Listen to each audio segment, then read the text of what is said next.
We'll be safe. Hey, man, it's great to meet you. Thank you for taking a minute after the show. My pleasure. Thanks for having me. Yes, sir. So before we get into your latest album, Touching, I want to know, we're looking at the calendar. 4 years ago, the world stopped, the pandemic happened. How did you survive that time period and how did it change you? Well, I mean, lots changed. I mean, I got laid off and um, you know, kind of our world, you know, stopped and uh, you know, didn't have a lot to do for a couple of years. So it's kind of when I got, you know, I started refocusing on putting some music out and finishing some songs that I've been working on. And so, I used it as a, as a creative lever to kind of get those wheels going, I guess, a bit more, not formally, but like meaningfully again. I'd kind of had this big batch of songs that had been just sitting there for 5 years, and so I used the pandemic to finish a bunch of that off, um, and then kind of coming out of it, wanted to just was getting really inspired by a bunch of different music, and so that that led to starting the writing process that led to this record. And that was a part of processing some of the frustrations and whatever else that we were all going through.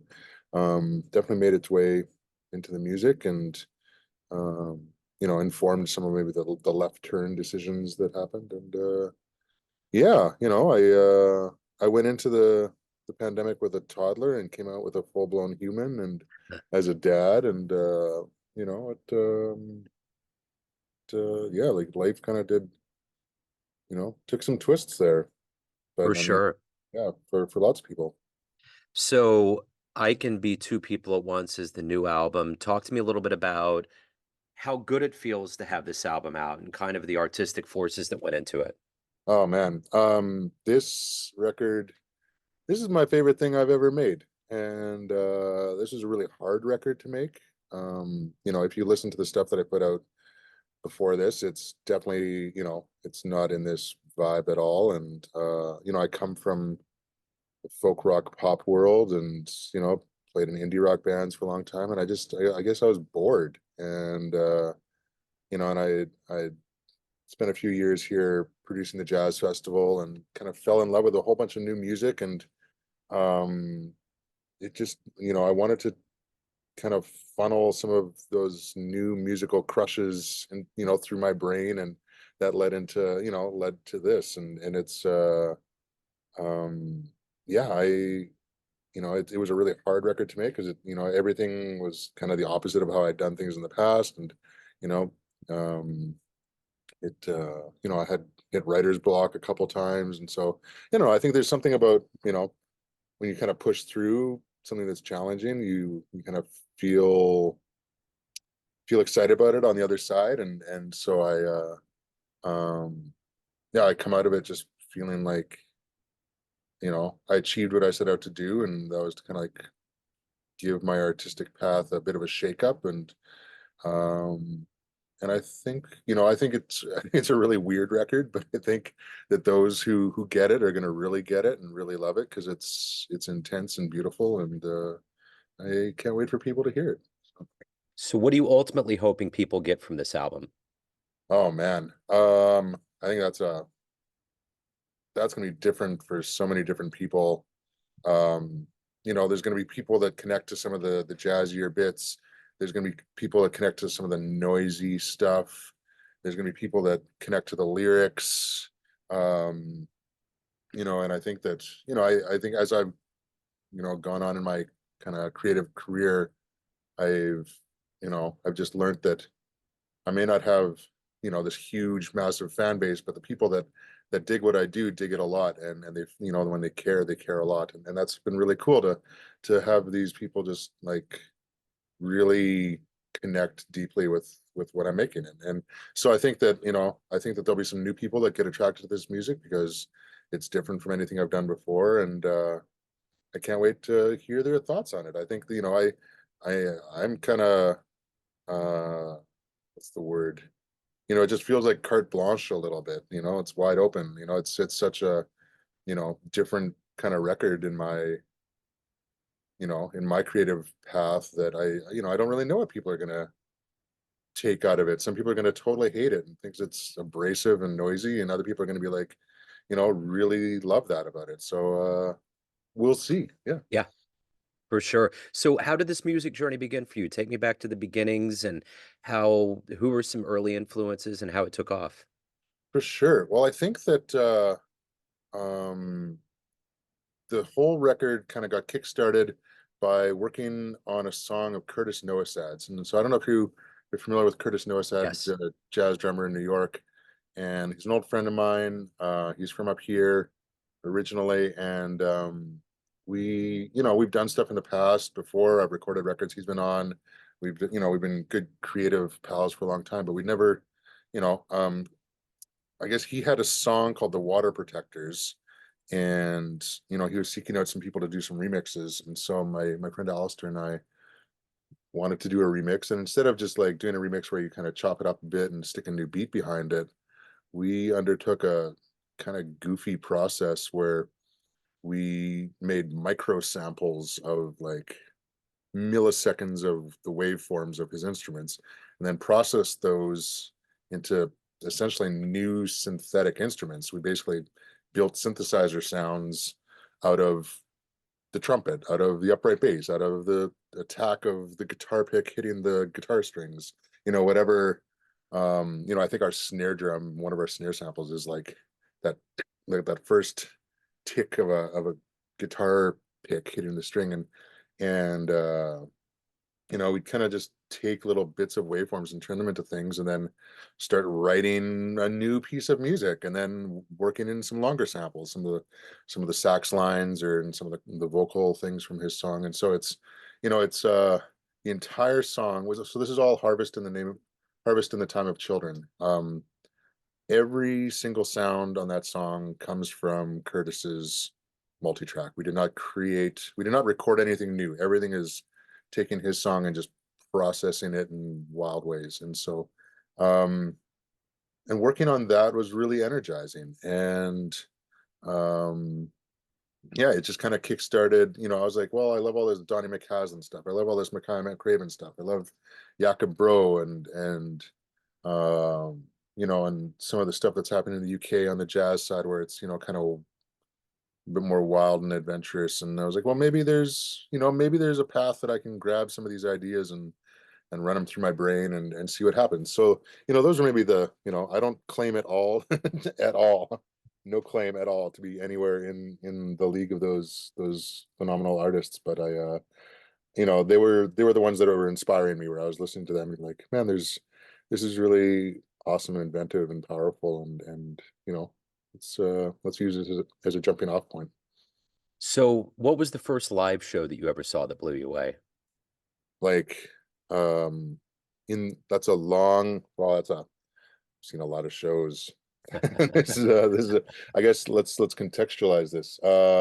Like in my life or in this kind of like Like early creative on, creative phase. like probably just early on, that probably was a precursor to you being a performer or just, in that early formation of music. Oh man. Oh, like we can go down a rabbit hole here. Um Saint Vincent, Oh, wow. Fiona Apple, Wow. um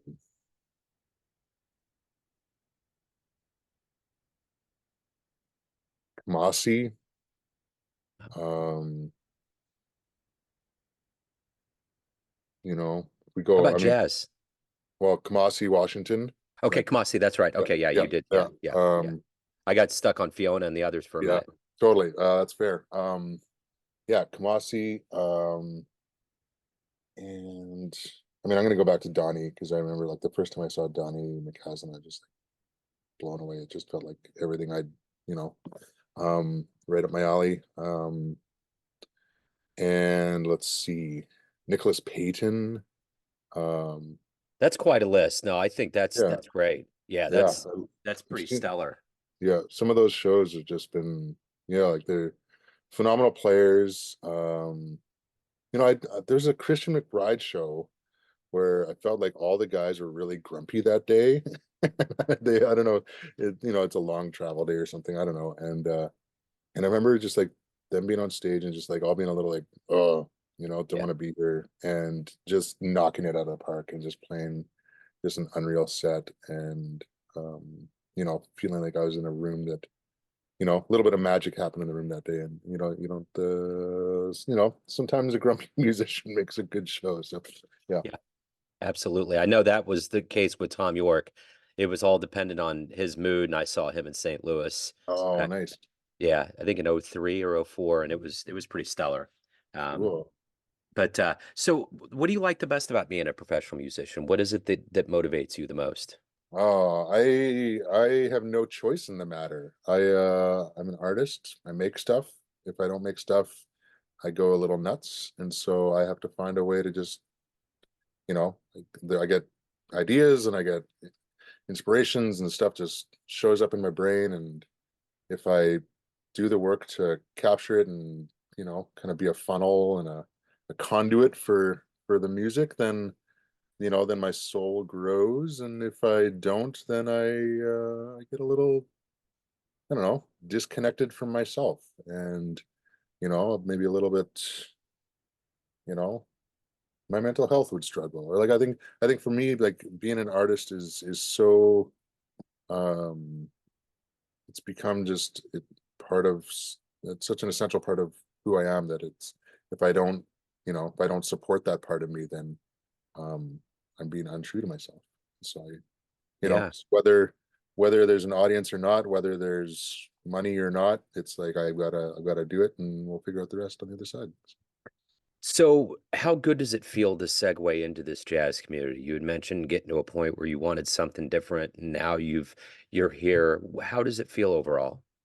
Oh man, it's I did an interview in Mexico City earlier this week where this guy Glass just like was in love with the record, and every song he was just diving in deep and wanted to talk about these things. And I think what I've always loved about the jazz community is that there's a deep open-mindedness. And because the genre is built on improvisation and just kind of making it up, within some parameters. Yeah, There's a lot of open-mindedness built into the very foundations of the music. And so I don't make any claims to being a jazz musician. I don't have any training. I don't have any of the you know chops that would um so in some ways I feel like I'm probably a bit of an imposter.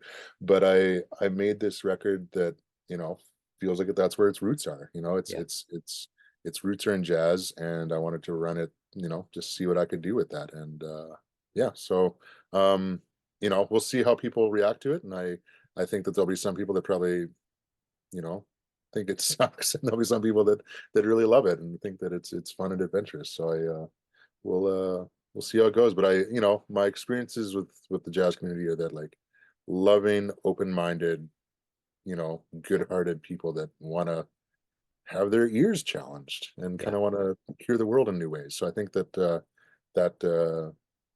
you know if I reach those people, we'll be all right. So let's say you could get into a time machine and go back in time and see any jazz musician anywhere. Oh Where are you man. going? Oh man. It's an unfair question. Maybe a few. We can add a few.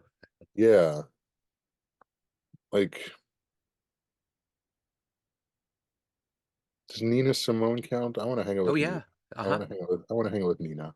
Yeah. I feel like my life would be better the day with Nina. Yeah. And um I'd love to see Chet, Yeah. and kind of get goofy with Chet. That would be a fun day. Yeah. Yeah. Let's see. And Mingus. Yeah. Like, yeah, those would be my three of, like, my mountaintop. So That's a great list. yeah. So let me ask you this. At the end of the day, everyone has a perception of you, family, friends, fans, but you run the show. What's your perception of you? Who do you think you are? Oh man. I'm a guy who loves music deeply, is incredibly open-minded and wants to just try stuff all the time, and I'm not worried about, you know, failing or succeeding or whether it's good or bad. It's just like, let's say yes, let's do it, let's have an experiment, let's see how it goes, and we'll, figure it out on the other side. So I'm a pretty open-minded guy. I enjoy the tumult. I enjoy the, mixing it up, and the fray of creativity. And so um that's kind of where my happy place lies. And I think that, when I'm doing that well, I'm being a thoughtful friend and partner, and I'm being gracious and uh generous. Those are the qualities that, I like to aspire to. Yeah. So if anyone wants to get the new album, find out about live shows, anything about your world, where's the best place to go? Well, the website is wearetouching.com. And so that's kind of ground zero, but it's on Spotify, it's on Bandcamp, it's on Apple Music. Anywhere that you find music, you should be able to find it. Yeah. Welcome aboard. Yeah, I love it, man. Michael, thank you, sir. I appreciate your time today. Best of luck with everything. My pleasure. Thanks so much for having me. Hey, jazz fans, Joe Domino here, the host of the weekly Neon Jazz radio show and regular interview series being produced and distributed from Lee Summit, Missouri. We are quite excited to let you know about the first annual Lee Summit Jazz Fest taking place this summer on June 22nd, 2024 at the Bridge Space located at 210 Southwest Market Street. There will be 8 robust acts, including the Back Alley Brass Band and the great Lee Summit Jazz Orchestra. There will also be art vendors and food trucks to make this a must-attend event. All details can be found at www.bridgespace.us/jazz. We will see you there.